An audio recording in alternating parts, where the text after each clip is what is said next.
अध्यक्ष जी, सबसे पहले मैं आपका धन्यवाद करना चाहता हूं कि आपने इस विषय पर सरकार की ओर से मेरा पक्ष रखने का मुझे मौका दिया है।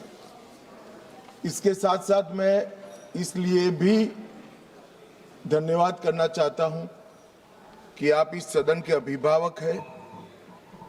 आपकी ही निसरा में सदन की कार्यवाही, सदन के नियम और संविधान के हिसाब से चलती है। ये महत्वपूर्ण संविधान संशोधन बिल पर आपने करीब करीब 130 सदस्यों को बोलने का मौका दिया है और ऐसे जैसे अभी आपने बताया, इसमें से 56 सदस्य महिलाएं हैं। वो एक प्रकार से बहुत बड़ा रिकॉर्ड शायद बनेगा, ऐसा मुझे लगता है। संविधान संशोधन 33 का लेकिन 75% को मौका दिया है। मान्यवर, इस चर्चा को अगर बारीकी से कोई शब्दों में ही सुनेगा तो महिला आरक्षण के लिए जो संविधान संशोधन है, इसका किसी ने विरोध नहीं किया है। सबने बोलने के लिए तो बोला है कि हम महिला आरक्षण के पक्ष में है। ये संविधान संशोधन जो आया है उसका हम स्वागत करते हैं, मगर उसको बारीकी से देखें तो इंडी अलायंस के सभी सदस्यों ने अगर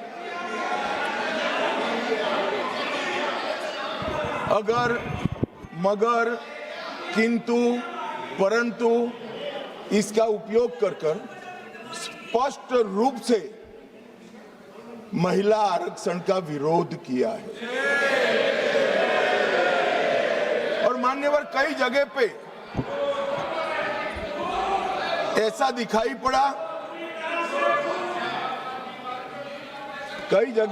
दिखाई पड़ा, कि विरोध हमारे दृष्टिकोण की जगह हमारे इंप्लीमेंटेशन के तरीके पर है।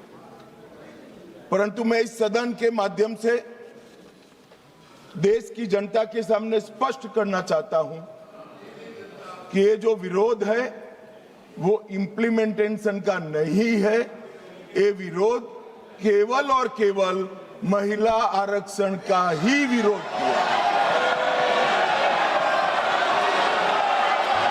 और मान्यवर,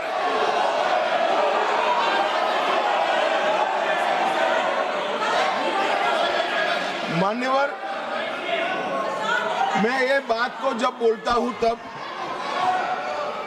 मेरी जिम्मेदारी बनती है कि इस सदन को इस बात से मैं कन्विंस करूं कि तरीकों का विरोध नहीं है, बिल के तत्व का, महिलाओं के आरक्षण का विरोध है। मान्यवर, ये 3 विधेयकों में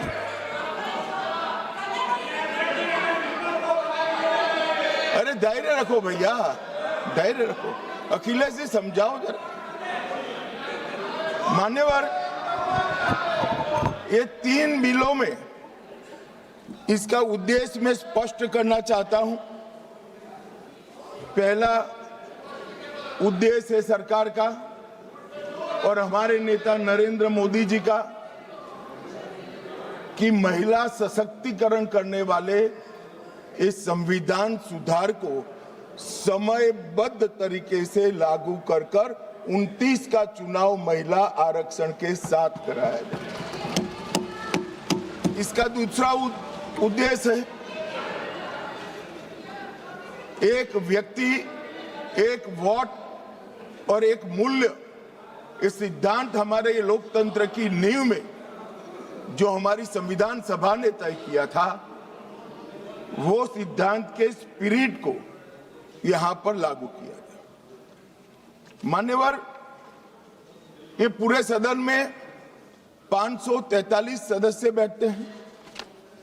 किसी की सीट में वोटर्स की संख्या 39 लाख है, किसी की 60,000, और ढेर सारी सीटें ऐसी हैं जो 70 के दशक में फ्रीज हो गए, तब से लेकर आज तक इतनी बड़ी हो गई है कि सांसद अपने मतदाता को अपना मुंह भी नहीं दिखा सकता, क्योंकि इतनी बड़ी आबादी को वो कैसे संभाल पाए। मान्यवर, जो मतदाता है उसकी अपेक्षाएं होती है, उनकी समस्याएं होती है, और समस्याओं के निराकरण के लिए वो सांसद के पास भी जाना चाहता है, मिलना भी चाहता है। क्या इस सदन में जो विरोध करते हैं उसमें से कोई मुझे समझा सकता है कि जिस सांसद के कॉन्स्टिट्यूएंसी में 39 लाख वोटर हो, वो किस प्रकार से अपनी सांसद की जिम्मेदारी का निर्वहन करेगा? और इसी विषय को दृष्टिगत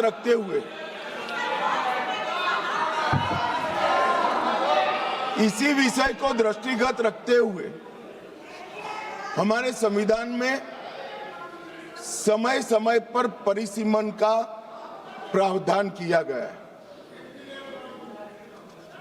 और परिसीमन के प्रावधान से ही एससी और एसटी जो जिसकी संख्या बढ़ती है उसकी सीटें भी बढ़ने का प्रावधान है।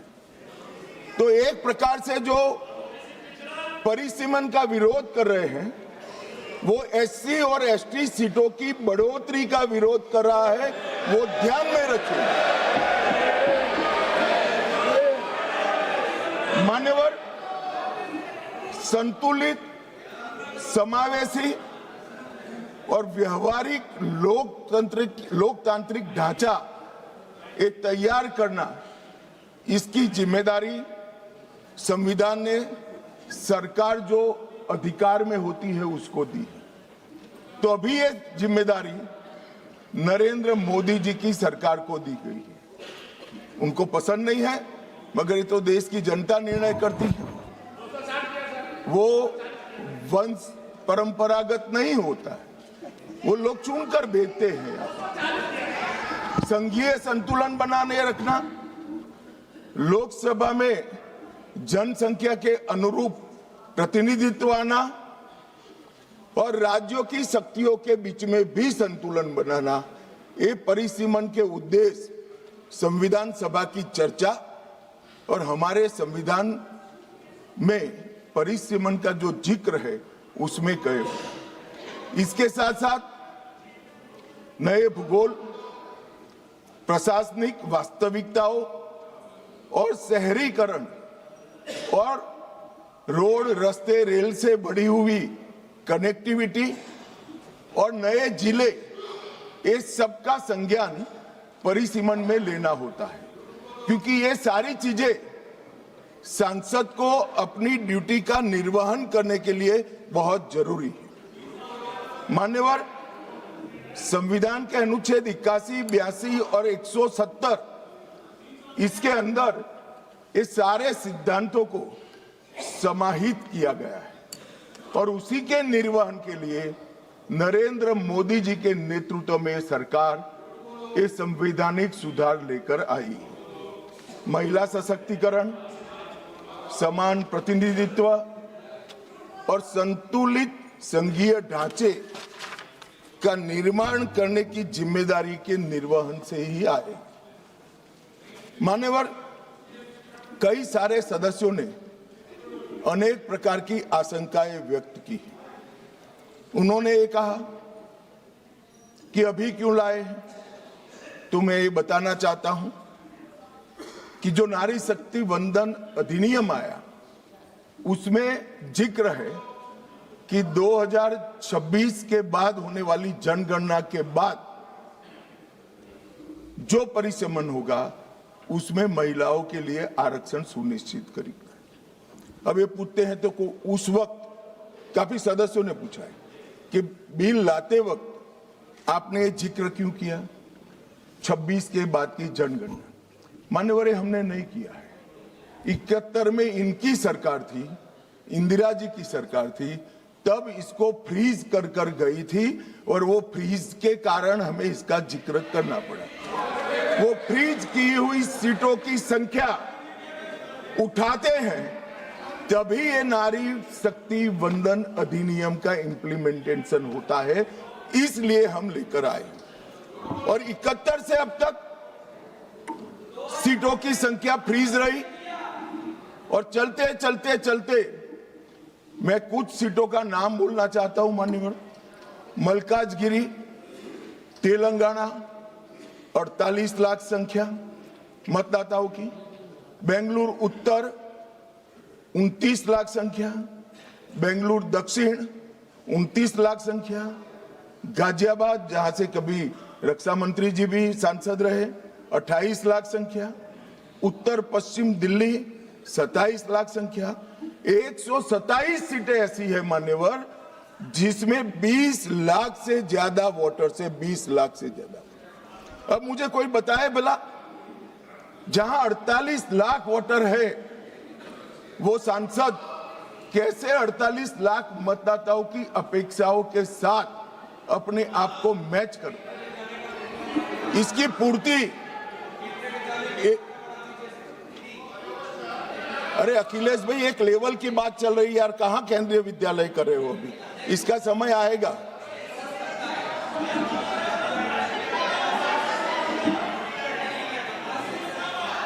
मान्यवर, इनकी बात कहने दो तो जरा स्तर मालूम पड़े। अध्यक्ष महोदय, जो आंकड़े बता रहे हैं माननीय मंत्री जी, हम केवल ये जानना चाहते हैं किस सेंसस के आधार पर ये जो आंकड़े बता रहे हैं, क्योंकि जो गाजियाबाद का आंकड़ा बताया जा रहा है वो बहुत कम बताया जा रहा है। आज की परिस्थिति में हो सकता है वो दुगना हो।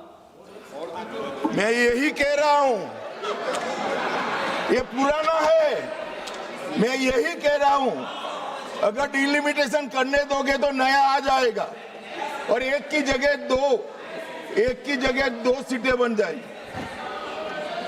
मान्यवर, उनको ये भी पता नहीं है कि वो अपने स्टैंड के पक्ष में आर्ग्यूमेंट दे रहे हैं या विपक्ष में दे रहे हैं। मान्यवर, 127 सीटें ऐसी है जहां 20 लाख से ज्यादा वोटर। अब इसमें एक व्यक्ति, एक मत और एक मूल्य, इस सिद्धांत का पूर्णतया उल्लंघन होता है। कहीं पर तो 45 लाख मतदाताओं के समूह को एक प्रतिनिधि मिला है और कहीं पर 6 लाख मतदाताओं के समूह को एक प्रतिनिधि मिला है। तो मत का मूल्य जो एक होना चाहिए वो नहीं हुआ है मान्यवर। और मैं विश्वास दिलाता हूं कि डिलिमिटेशन के लिए ये लोग सहयोग कर दे, हमें भरोसा करें और डिलिमिटेशन करने दे तो ये मूल्य एक समान हो जाए।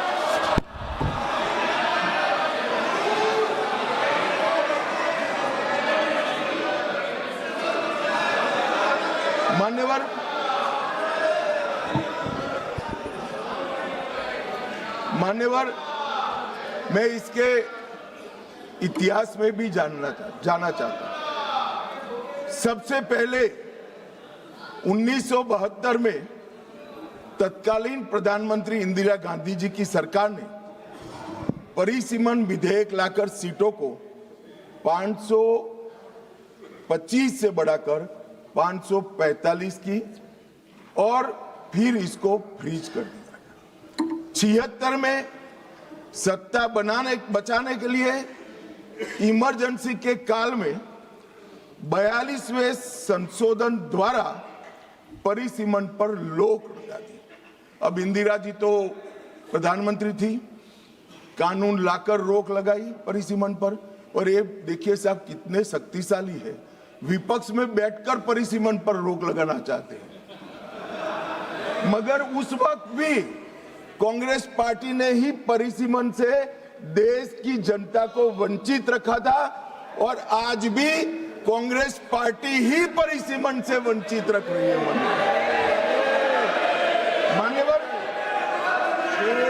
2001 में 84वां संशोधन हुआ और 2026 तक सीटों की संख्या को फ्रीज कर दिया गया। तो ये जो कह रहे हैं कि नारी शक्ति वंदन अधिनियम में 2026 कहां से आया, तो वो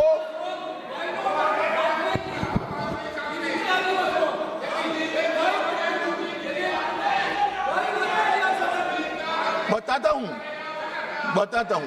एक सेकंड। मान्यवर, ये कह रहे वाजपेयी जी थे, वाजपेयी जी बड़े विद्वान पुरुष थे, ये इनको जानते थे, तो इन्होंने प्रयास ही नहीं किया, बेचारे ने आगे बढ़ा दिया इंदिरा जी का।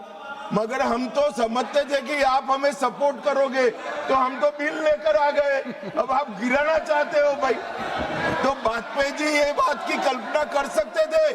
कांग्रेस पार्टी को हम लोगों से वाजपेयी जी बहुत अच्छे से जानते थे, क्योंकि 19 महीना जेल में रहे थे मान्यवर, वो बहुत अच्छे से पहचानते थे। और 84वां संशोधन इसने 26 तक फ्रीज कर दिया, और 50 वर्षों तक 1976 से लेकर 2026 तक क्या रिकॉर्ड से हटाना है? प्लीज अध्यक्ष जी, प्लीज, अरे बैठ जाओ, मैं बता देता। तय करने तो आप मत करें, प्लीज बैठिए। मैं इनकी इज्जत करते हैं, इसका सम्मान करता हूं माननीय अध्यक्ष जी। अभी से लेकर अंत तक अगर फ्लो के कारण कोई असंसदीय शब्द निकल जाता है, तो आप स्वयं इसको हटा देना, इनको बोलने का मौका मत देना। मान्यवर, 50 वर्षों तक 1976 से लेकर 2026 तक देश की जनता को जनसंख्या के अनुपात में प्रतिनिधित्व नहीं मिला। 26 में ये सीमा समाप्त हो। अब 26 में सीमा समाप्त होने के बाद अगर डिलिमिटेशन करते हैं, तो डिलिमिटेशन 29 के पहले समाप्त नहीं हो सकता, क्योंकि परिसीमन आयोग का एक नियम है कि हर कॉन्स्टिट्यूएंसी में जाकर पब्लिक हियरिंग देना होता है। तो 543 कॉन्स्टिट्यूएंसी का पब्लिक हियरिंग 26 के मध्य से लेकर 29 तक हो नहीं सकता, और 27 तक जनगणना के आंकड़े नहीं आ सकते। तो स्वाभाविक है, अगर हम 29 का चुनाव नारी शक्ति वंदन अधिनियम के स्पिरिट के साथ कराना चाहते हैं, इस देश के 50% मतदाताओं को इस महान सदन में 33% आरक्षण देना चाहते हैं, तो अभी ही ये लाना पड़ेगा। ये जो पूछ रहे थे क्यों अभी आ रहा है, इसके लिए मैं पूरी बात समझा रहा हूं। वैसे मैं मानता हूं ये समझे हुए, मगर मान्यवर कहावत है ना, सोता है उसको जगा सकते हैं, जो जागता ही पड़ा हो उसको कोई उठा नहीं सकता। ये सब समझते हैं, मगर एक भ्रांति खड़ी करना चाहते हैं। मान्यवर, 76 में इस देश की आबादी थी 54.79 करोड़, और आज 140 करोड़। तो 54.79 करोड़ आबादी में जितने सांसद थे, उतने ही 140 करोड़ की आबादी के बाद रखना, ये इनका मानना है। मान्यवर, आर्ग्यूमेंट क्या दिए गए कि सबको बोलने का कम मिलेगा, 0 ओवर में मौका नहीं मिलेगा। मान्यवर, सरकार का दायित्व है कि सदन के सदस्यों की संख्या बढ़ेगी तो सरकार सदन के दिनों की संख्या भी बढ़ाएगी। और मान्यवर, आप तो बड़े दयालु हो, रात को 12-12 बजे तक सबको 0 ओवर का मौका देते हैं। और एक तीसरा भी तरीका है साहब, तीसरा भी तरीका है कि अभी जो समय राहुल गांधी जी के अप्रोच के कारण जाया जाता है, वो राहुल जी भी बंद कर दे, तो अपने आप बोलने का सबको टाइम मिल जाएगा। ये विरोध कर स्थगन करा कर जो समय बेकार कर देते हैं, वो अगर वो भी बंद कर दे, तो कुछ सरकार बढ़ाएगी, कुछ राहुल जी बढ़ाएंगे, और कुछ आप बढ़ा लोगे। तो समय की चिंता किसी को करने की जरूरत नहीं है। मान्यवर, परिसीमन आयोग वो एक प्रकार से संवैधानिक अधिकार है हर मतदाता को अपना प्रतिनिधित्व समान रूप से प्राप्त करने का। और 120% की वृद्धि होने के बाद ये कभी हो नहीं सकता कि एक समान। मैं तमिलनाडु का ही उदाहरण देना चाहता हूं। मान्यवर, तमिलनाडु में 39 सीटें हैं। अगर डीएमके का मानकर हम इसी 543 सीट में आरक्षण करते हैं तो 13 सीटें महिलाओं के लिए आरक्षित हो जाएगी और 26 सीटें ओपन रहेगी। अगर 2011 की जनगणना के आधार पर करते हैं तो तमिलनाडु की सीटें 6 कम हो जाएगी, परंतु हम वो नहीं कर रहे। हम 50% वृद्धि हर राज्य की कर रहे हैं, जिससे किसी का प्रोरेटा नहीं। तो अब क्या होगा, 59% सीटों में 20 सीटें बढ़ेगी और 39 सीटें महिला ओपन रहेगी और 20 सीटें महिलाओं के लिए आरक्षित रहेगी। मान्यवर,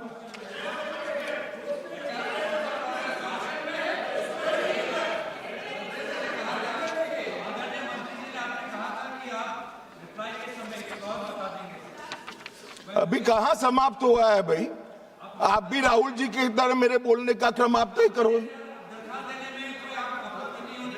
नहीं तो कोई आपत्ति नहीं है, मैं दूंगा ना, इससे भी अच्छी दरखास्त दूंगा, चिंता मत करो।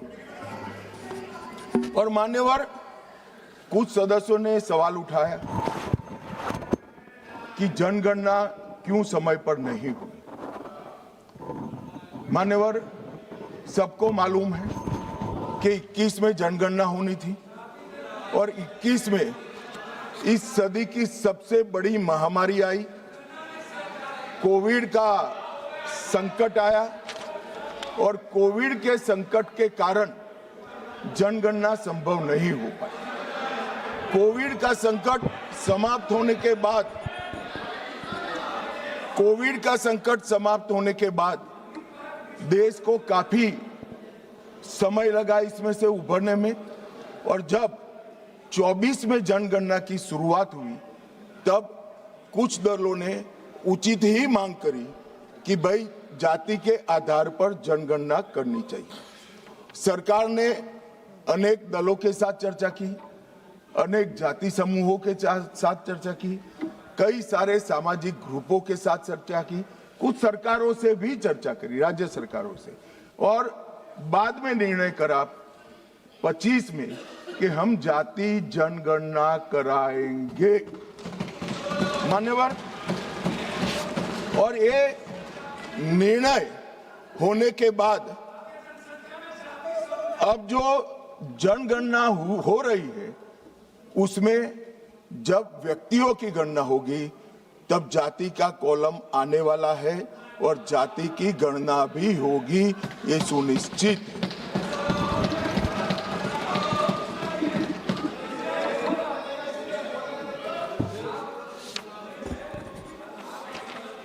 मान्यवर, मैं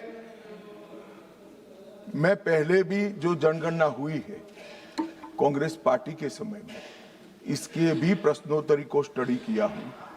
जब बिल्डिंग की जनगणना होती है उस वक्त जाति जनगणना तो ये करते ही नहीं थे, परंतु धर्म भी नहीं पूछा जाता था और कुछ नहीं पूछा जाता था। मगर जब व्यक्ति की जनगणना होती है तब ये सारे सवाल आते हैं, कितना पढ़े लिखे हो, कब जन्म हुआ था, धर्म क्या है। अब ये भी पूछेंगे कि जाति क्या है।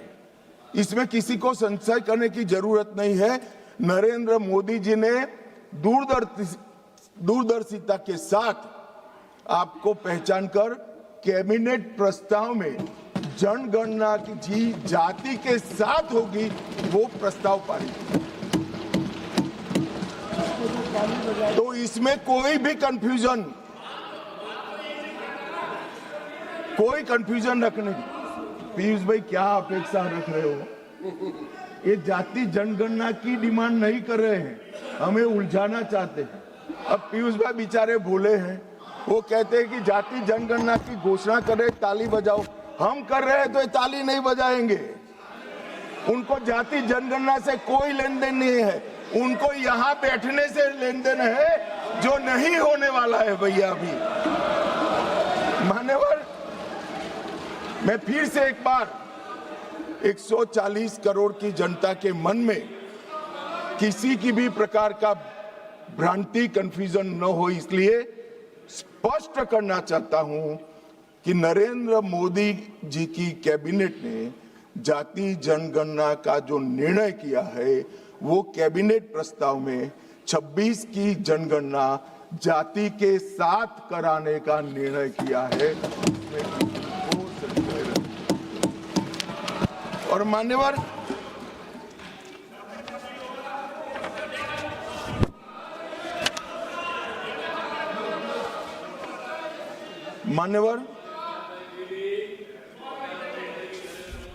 अब ये बिल जब से आया है तब से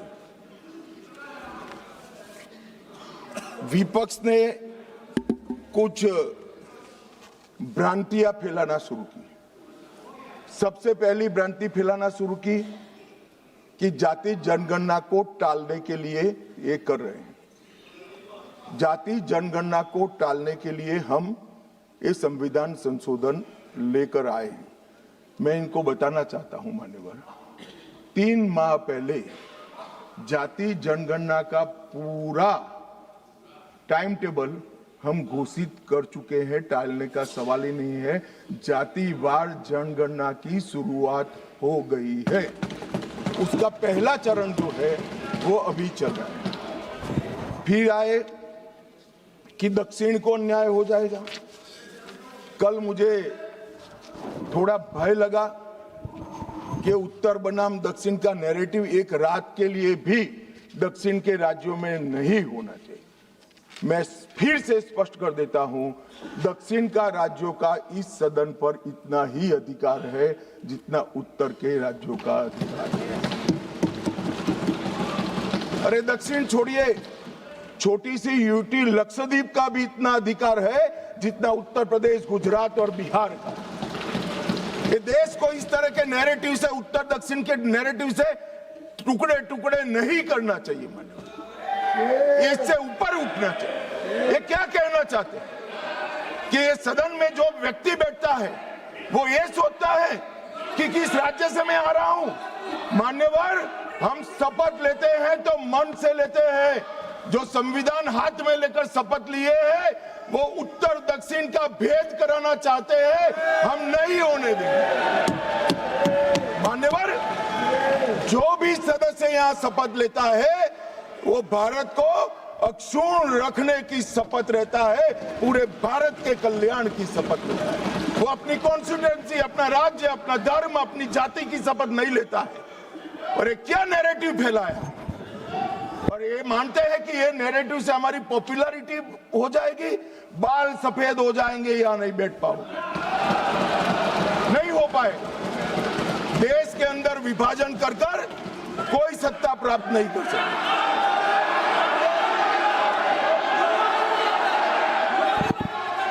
मान्यवर,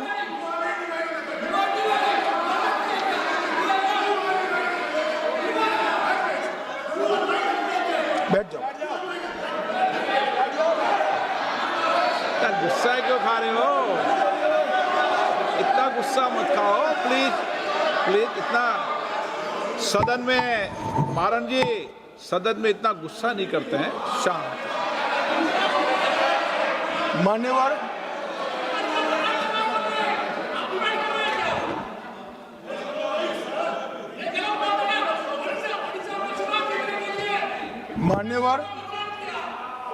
मान्यवर, जोर से बोलने से, बोलना है आपको, मैं बैठ जाता हूं, बोलो चलो। नहीं, उनको बोलने दीजिए ना प्लीज।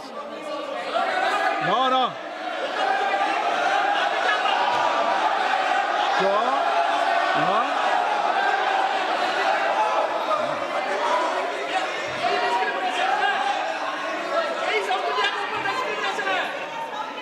मान्यवर,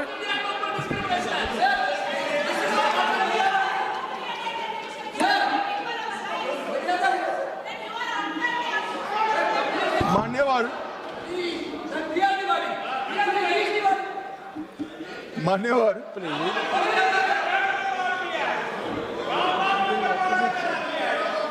माननीय अध्यक्ष जी, झूठ को जोर से बोलने से सच नहीं होता, सच सच होता।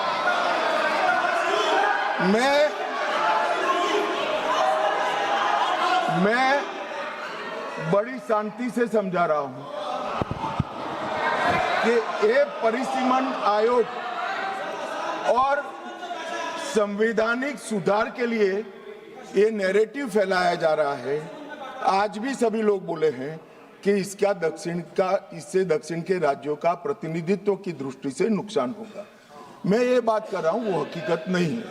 अब जब मैं हकीकत नहीं है कहता हूं तो कल मैंने डिटेल बताया था, मगर फिर भी भाषण पढ़े जाते हैं फ्यूचर में।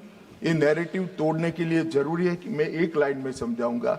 कर्नाटक, आंध्र प्रदेश, तेलंगाना, तमिलनाडु और केरला, 4-5 राज्यों का जो काल्पनिक एक दक्षिण उत्तर करा है, इसके 5 राज्य है, उसकी 543 सीटों में अभी स्ट्रेंथ है 129।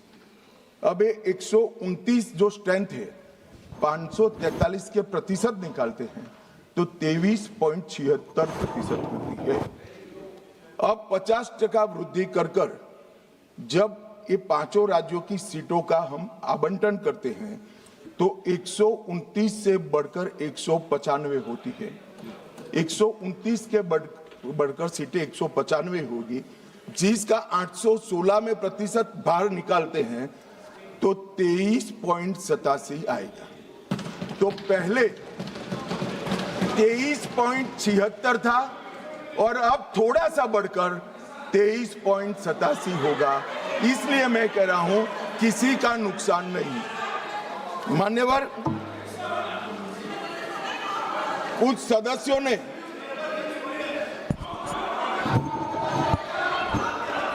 मान्यवर आप पारित कराने की सहमति दो, अभी पेश करा देंगे।